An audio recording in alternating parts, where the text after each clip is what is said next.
નમસ્કાર સૌને।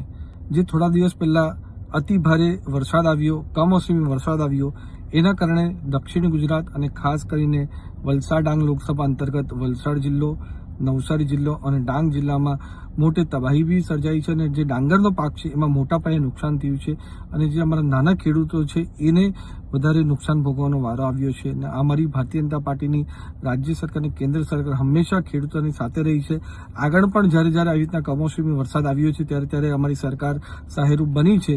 તો પાછું આ જે કમોસમી વરસાદ આવ્યો છે જેના લીધે ડાંગરના પાકનું નુકસાન થયું છે એના માટે આજે મેં આપણા કૃષિ મંત્રી અને સાથે મુખ્યમંત્રીશ્રીને લેટર લખ્યો છે અને એમને રજૂઆત કરી છે કે આ વખતે પણ આપણે આપણા ખેડૂતોને સહાયરૂપ થઈ શકીએ એવી રીતે આપણે જલ્દી સહાય થાય, પહેલા સર્વેની કામગીરી થાય અને પછી સહાય થાય એવું જોગવાઈ આપણે કરીએ એવી વિનંતી મેં રાજ્ય સરકાર પાસે કરી છે। ધન્યવાદ।